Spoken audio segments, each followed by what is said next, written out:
Это не только работа. Не нужно думать только на деньги. Нужно happiness. Нужно тоже enjoy life.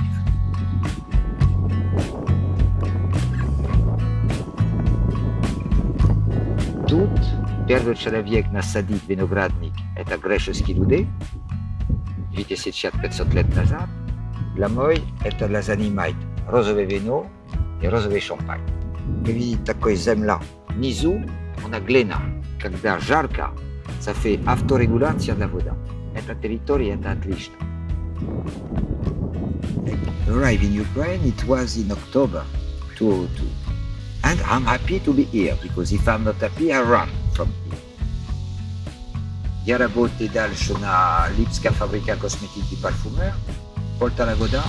Львове это европейские люди, это точно.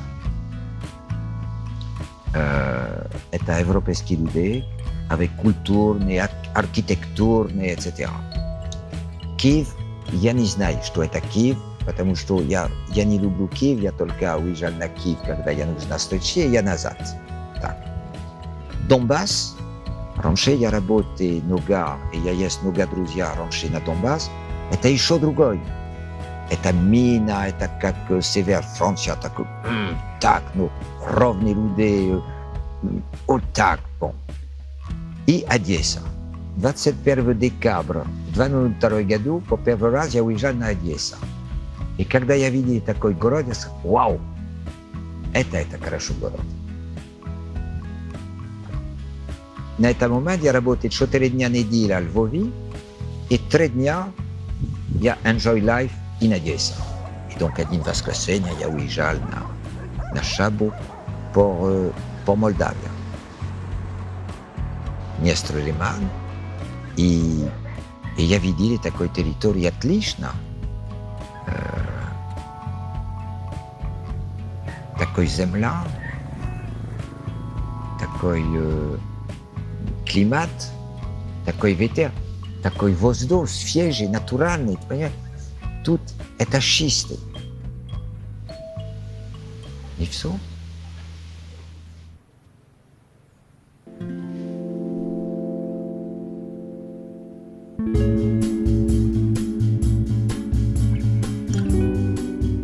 Когда ты хочешь, ты нужно. Я всегда сказал на моих людей, ты хочешь, ты можешь. Потому что люди скажут, это я не могу. Скажут, ты хочешь, ты можно.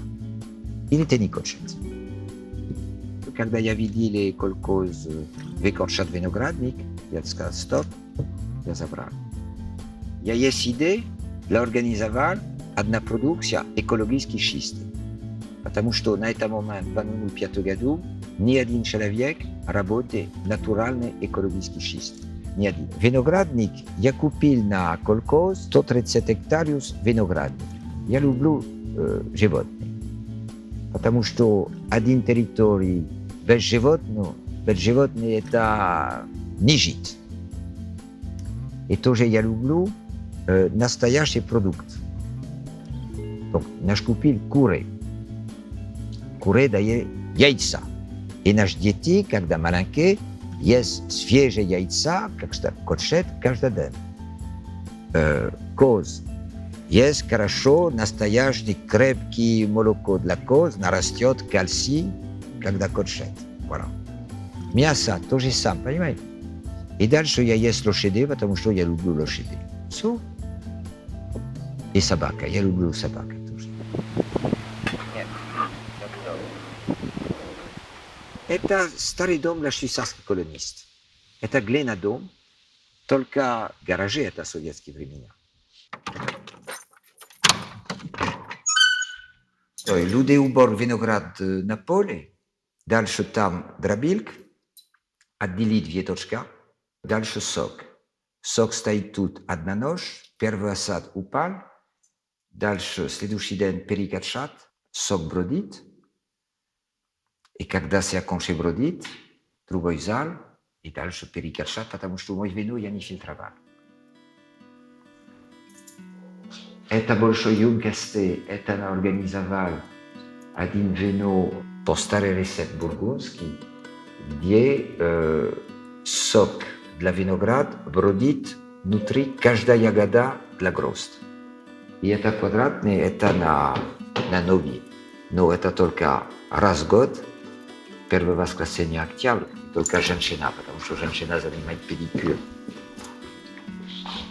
Тут вино перегоршат, вино рослив, закрывай, другой зал сургуч, дальше тут этикетка, дальше коробки и доставка почти всю Украину. В любой стране мира есть проблема. К сожалению, люди село – это еще другой культурный. Культурный колхоз и совхоз – это без воруй жить не можно. Это история, это 30-х годов, декулакизация. Людей на этот момент нету на кушать. И как можно жить? Только на воруй. Donc, когда один стране есть война, это тоже такая ситуация катастрофическая, это нестабильный. Как вы можно перспектив, как вы можно организовать примерно на бизнес-план? На 3, на 5 лет не можно. Люди думают на сегодня, что ты можешь на сегодня? Зарабатывать это и воруй чуть-чуть. I will tell you the truth. I was thinking to run from Ukraine in December 2013, at the beginning of the movements, because I felt that something happens not so good for the country. And